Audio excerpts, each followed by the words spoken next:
د ورو سوال کړی دی چې آیا د جمعې په شپه باندې د کوروالي کول څه فضیلت خاص شته چې سړی د جمعې په شپه د ښځې سره کوروالی کوي؟ الجواب څومره نصوص چې دي د قرآن او د حدیث په هغې کې دې څه خبره نشته چې د جمعې په شپه باندې د ښځې سره کوروالی د زیات فضیلت لري.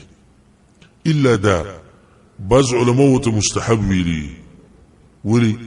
وی حدیث کې درجه دي د علماو سوچ هم ګوره ډېر جووري. په صحیح بخاري سره مسلم کې د حدیث ته من اغتسل یوم الجمعه غسل الجنابه، چا چې د جمعې په ورځ کوم غسل وکړو؟ د جنابت غسل وکړو. نو یې کله چې ته د جمعې په شپه کوروالی وکړې نو ته خو د جنابت په حالات کې شوې، نو څه به کې؟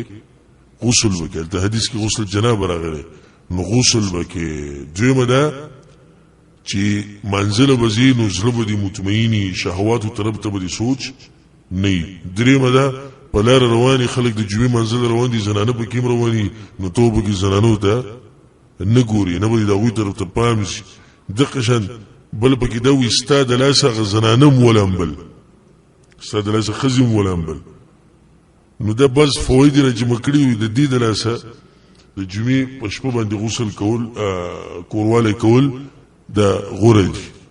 خو دې باره کې د صریح حدیث پکې نشته واضحه چې کې دی. خو د علماو خپل یو کوشش کړی دی. والله اعلم.